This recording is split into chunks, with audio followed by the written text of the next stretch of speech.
Yes, this is Download This Show. My name is Mark Fennell, and in this episode, have Facebook finally made a change to their algorithm that isn't awful, that actually might help you? We're going to find out in just a second. Plus, a social network for authors and writers. How do you feel about communicating with an author as they're writing your next favourite book? And the end of the internet. How can we actually destroy the internet? By the end of this episode, you will know, and it'll be because our panel told you. Will you please welcome to this week's Download This Show, Luke Hopewell, the editor of Gizmodo Australia. Welcome back to Download This Show. Thanks for having me. And the head of social for the agency DDB Group Australia, Karalee Evans. Welcome back. Thank you. First up today, Facebook. Now, Facebook, rarely when we talk about Facebook on the show do we say something positive about them, but this week they announced that they were going to be pushing down the frequency of clickbait headlines. So those are the sort of 19 things about quokkas you desperately want to know. Those sorts of headlines are going to start to disappear from your news feed. Now, Karalee Evans, kind of paint me a picture here. What exactly is my news feed going to look like that's different to what I have now? So clickbait is you click on something, go to something, it's not what you were expecting, or it's got no context, or there's no long form there, so then you click out. So what Facebook are wanting to do is keep users in the Facebook environment. So they're determining the algorithm based on how long you spend on that click, and if it's not long enough, then they're penalising it and reduce those type of publishers and those headlines out of your feed, versus if you click through to something and genuinely spend a lot of time consuming that content and then come back, Facebook rewards that publisher. See, this is a very interesting example of how to sell a change that Facebook have made. They've made it about punishing clickbait, which a lot of people on the internet hate, but in actual fact, it's about rewarding things that pull you back into Facebook as well, isn't it, Luke? Absolutely. And it's a really interesting way to change the sort of Facebook newsfeed algorithm, because quite often when you look at Google's Panda algorithm and things like that, it's all about punishing web users who maybe exploit it to promote content farms, for example, and promote clickbaity sort of content. It's a really nice, innovative way to actually see a social network say, well, hey, you're giving your readers good content, so we'll give you more promotion without actually having to get you to spend more of your dollars, which is, you know, weird for Facebook, who's a company that likes making money. Interestingly, there's been some discussion around that this actually will reward BuzzFeed, because the time on site that BuzzFeed has from users is extraordinarily high. That's how they sell a lot of dollars for their native advertising. So actually publishers that understand time on site as being a key metric will be rewarded. So don't get excited and think, well, less of those, 15 reasons why Tony Abbott's a great Prime Minister article. We're not going to see any less of those. Can't remember seeing one. But look, the same can be said for the other side. It's not going to change that, but what it will change is the meme-based content. So, which is interesting because brands only started getting into that space, because the holy grail for brands and anyone working on Facebook to get audience and clicks is to try and capture that attention, get bait the news feed and break the algorithm. What can you do? So meme and short form content was, high up on there because it would get a massive engagement, which then in the old algorithm would push it up into the feed. So I think we'll see less of that, but not necessarily less of the BuzzFeed type content. I'm actually curious how publishers are going to react to this. Now, Luke, obviously, as an editor of a website, Facebook is often, to a large degree, one of your front pages almost. That's where a lot of people find and click through to Gizmodo content. So how are you guys thinking about changing the way you post on Facebook so that you're not going to get kicked out by the algorithm? I can't speak for a lot of other publishers, but I can speak for Gizmodo. What we do is we have a very strict social guide which says no clickbait. That comes from our headline through to our social posts and our Twitter posts as well. If you're not familiar with clickbait, it's very Upworthy style headlines of Luke Hopewell published an article about technology and you'll never guess what happened next. It was number 13 that most surprised me. That's exactly. My killer. Exactly. It's like, scroll through to our list. We promise we like the hits. Yeah. Basically what we do is that Gizmodo creates very organically shareable content. It sounds a bit wanky, but what it is, it's actually content which raises your eyebrows and actually makes you go, oh, that's interesting. I've actually learned something, or I can have actionable product information that I can maybe go and buy something now. And then we actually say, the average Gizmodo reader is the person in your friends group who is most likely to be the one you ask about a new phone or a new laptop. Probably someone who listens to this show. Hello, you lot. Hi. they're the sort of people who want to be on top of this and sort of be those people who are like first, so they'll go and reshare that onto their feed organically without us having to actually throw it in their faces and do stupid social engineering to actually get a click out of them and steal their attention. Of course, this isn't the only bit of news in the world of Facebook's wider family. Of course, Facebook isn't just Facebook, it includes Instagram as well. And Instagram this week launched a new app called Hyperlapse. Now, I think this is almost something that's better described with visuals than with audio, but just describe for us what hyperlapse looks like, Luke. A hyperlapse is sort of like a hyper time-lapse video, if you will, that basically goes through a lot of action in a very compressed amount of time, say 15 seconds, like Instagram's video product. Basically what it is a breakout app. You download it separately. It's a video stabilizer, so you can walk through and it won't look all shaky and horrible, and it speeds up your videos by 3 times or 12 times on a slider that you can choose. And you can then pretty seamlessly export that to Instagram and have your own sort of DIY time-lapse, hyperlapse video, which normally would have cost you at least $2,000 in a rig that could do that for an external camera for a free app, which is amazing. And it does kind of look like the world's most amazing Steadicam that you did on your phone as well. Do you think we're going to see the diminishment of Facebook as a brand, where it becomes less and less important in the grand stable of Facebook's actual brands? I think Facebook as a concept is becoming a mature brand. It's becoming a legacy concept. And the problem with legacy apps inside a social networking sphere is that if you're old, you're crap. People really want the new and the interesting, which is why Facebook is trying to buy up all of the properties that people are leaving it for. You know, they can tell with their analytics very basically who they're going to. It's why they tried to pay $3 billion for Snapchat. It's why they have these ephemeral apps like, and Instagram has Bolt and Slingshot and things like that. They're really trying to diversify their own properties and really trying to squeeze every last dollar out of that property. The more platforms you have, the more ads you can serve. Absolutely. And just the more real estate you take up on somebody's phone as well. I mean, by owning a consumer's device and owning their functionality through a suite of different apps, or with their own brand and their own team behind them, A, you can serve more ads, B, you've captured the user away from the competition, and C, you're sort of getting away from that maybe a little bit of a legacy smell behind the mother brand. All right. As always, I'm sure we'll talk about more on Facebook in the next couple of weeks. But how do you feel about a social network just for reading? Now, for most of us, reading a book is a very solitary experience. It's you and your book. But there is a number of apps and social networks designed for authors and writers, but there's this new one from Australia called Tableau. And what's interesting and distinct about it is that it allows authors to interact, to post chapters as they're writing to readers and get feedback to create this kind of creative community, as it were. Now, Karalee, I want you to think for me, if you were an author, what are the sorts of questions you would be asking if they were pitching to you? What are the sorts of thoughts that would concern you? Why? That was my first thought if I was writing a novel. Actually, I don't know about you, Luke, but I couldn't find much about the actual feasibility and how it works, more so than just a couple of strap lines about what they were trying to do. So for me, one of the questions I had was, connect with readers while I'm writing my book. Yeah, cool. How? The interesting thing from what we've found about Tableau so far is that it almost feels like if you're an author who's never done internet before and wants to get your people inside the novel writing process. Done internet? Done internet. You know, you do internet all the time. He writes for a living. That's acceptable English. I do internet for professionals. The interesting thing about this is it almost feels like Doug. Carry on. It feels like my first ebook, because you want to get people involved in the process in the same way that musicians are getting people involved in the process of creating digital music. You know, you've got artists like Deadmau5 that go on live blogs and live stream their own studio process. That's almost what they want to do. It's show people the book as it's being written, but at the same time, it's also get pre-orders and get people, your fan base, to follow you and stuff like that. What you don't realize is that you're paying for that privilege every month from $0 right up to, $29.95 a month. If you actually get quite smart about it, you can create your own Facebook page, a Twitter following. You can generate all of this buzz and do it all for free on platforms like Goodreads or iBooks Author or Amazon eBooks Self-Publish.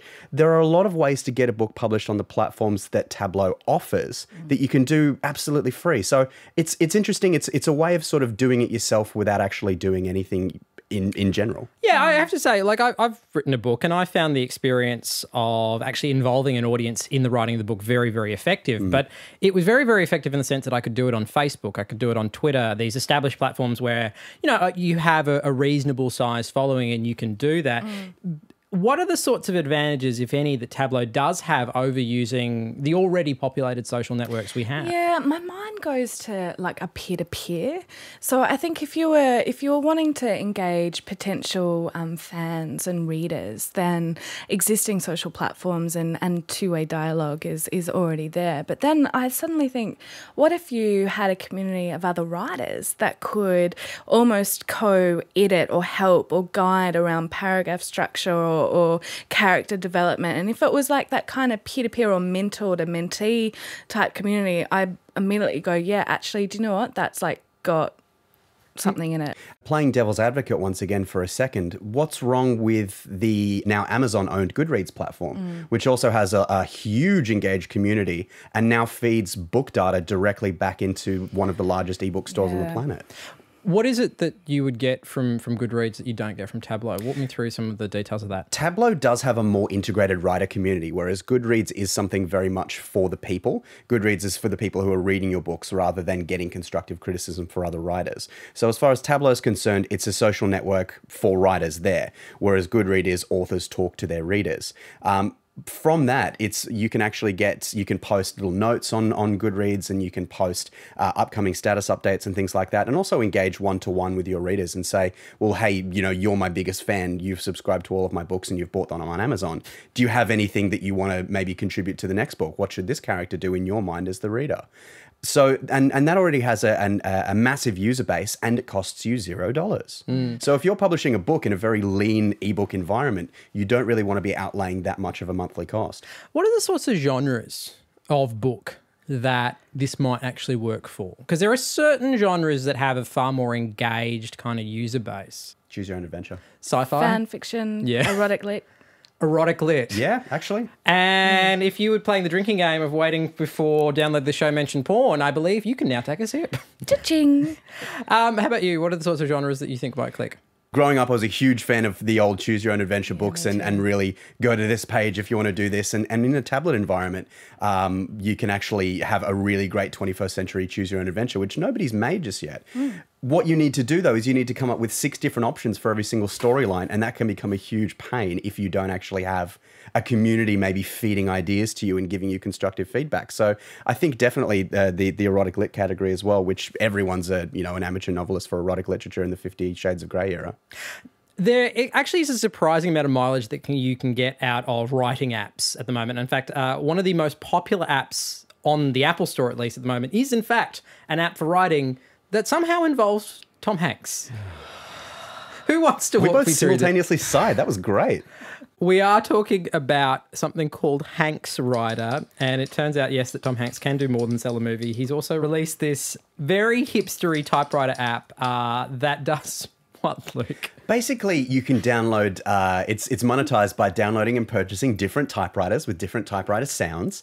And then it just replaces your on-screen keyboard and your on-screen writing environment with that of a digital typewriter. Now, if anyone's using this outside of a Starbucks to write their own screenplay, I'll be stunned. The interesting thing about this is that it doesn't actually do anything like a good scriptwriter app should, beyond actually just give you a noise. It's like those apps that you download on your iPhone that just make fart noises. It's a fart button for writers. For hipsters. In terms of apps that do help you write, that kind of take advantage of the digital environment of tablets, are there good things out there that are worth recommending, Karalee? Yeah, I mean, I use IA Writer. It's really clean. It's no bells and whistles. What does it look like?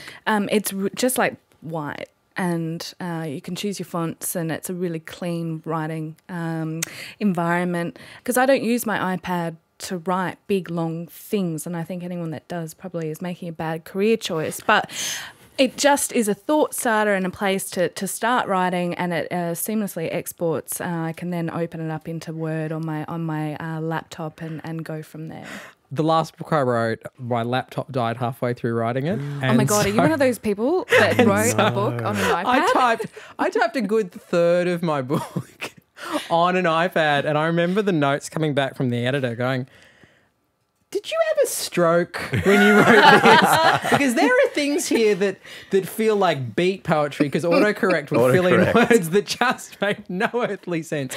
I don't advise writing a book on an iPad at circa 2009 or whatever it was. A couple of other great apps for authors, I've got two in mind. One of them is Scrivener, which is a really amazing app that's cross-platform. You can have it on Windows, OS X and Windows 8.1. You can actually, really manage everything in there. There's also Evernote, which is a really great cloud platform. But the one that I love the most, the one that adds some real prettiness and Silicon Valley smarts to it, is an app called Hemingway. Hemingway is a web-based application that you can actually start writing stuff down in. And it also gives you editing notes along the way without actually, it edits for you. It highlights really long sentences in yellow. If you see a red highlight, you get a really dense sentence. It's really complicated. The app can't read it very well. It highlights your adverbs in blue.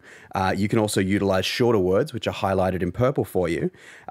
Phrases that have been marked in green also show passive voice. And it's all doing it for you, and it's completely free as you write. So when you're going back and being your own savage editor, you can actually say, well, you can kill your darlings a lot more easier because someone's actually pointing out the problems in your writing. Completely free, amazing to download, and cross-platform. Hemingway app. All right, would you use Tableau? Let us know in the comment section down below if you happen to be watching on YouTube. And while you're there, by the way, you should absolutely subscribe to RN. There's a button that's, I think, up that direction. Hit it. Hit it now. Good. All right, finally here on the show, the end of the internet. How can you actually destroy the internet? Because a couple of weeks ago, you might have noticed that the internet got very, very slow, and it wasn't just you. A number of very high-profile websites, including eBay, went offline, and the post they put up was that they had technical issues upstream. Now, that sounds kind of minor, but the reality is when they say upstream, Luke, they really meant upstream at the very top echelons of what drives the internet. Way, way upstream. Basically, how the internet works is that it's not just a series of tubes, as former Communications Minister Stephen Conroy might like to have you believe. Shout out to the comms office. Yes, we've just been told that a lot of people in the communications department quite like listening to the show. Hi, guys. Hello. What up? Donate our funding. NBN, please. The interesting thing about this upstream issue is that it came down to the fundamental process of how the internet is routed. When you type the wwws into your address bar and go to a website, it goes through a series of different routers. The foundation sort of mesh of the internet decides what's the best route for that to take to serve you that result the quickest. And the problem with this is that a lot of those routers of physical hardware doing that were invented a very long time ago when people thought, the internet won't get that big, it's just a phase. So they have 512,000 routes, which they can use, milliseconds at a time.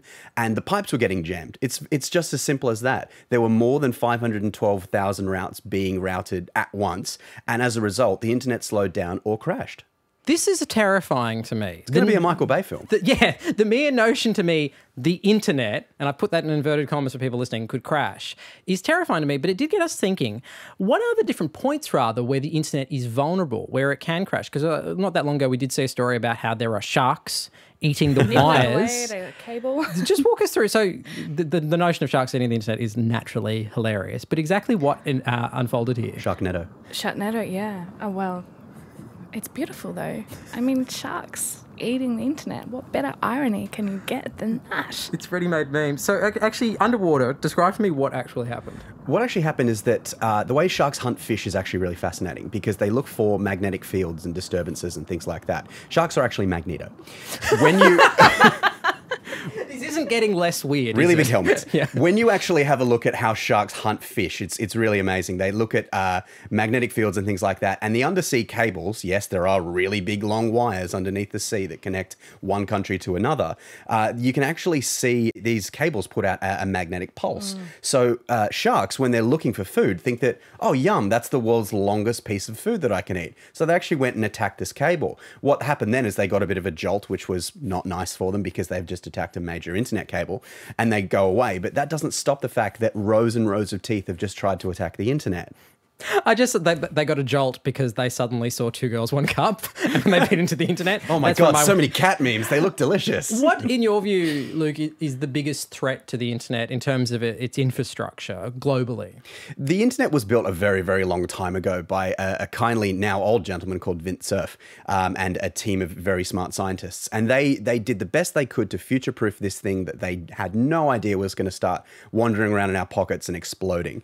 We've already talked about IPv4 and the IPcalypse, which is basically the amount of internet addresses, physical IP addresses, is running out. You know, we've used really smart algorithms to actually try and extend that life, but now we have something called IPv6, which expands that to billions and billions of things, which we won't have to worry about for a little while. We're now going back to the fundamental way that the internet was built, with IPv4 to IPv6 through to bad routing algorithms, right through to dodgy old cables under the ocean that are being attacked by sharks, and saying, what can we do for the next 100 years? The internet's not going anywhere now. We know that it's more than a phase. So really, really smart people who are thankfully smarter than all of us are actually going back and saying, here's where the internet can break. It's almost like doomsday people for Facebook and memes and cats and everything.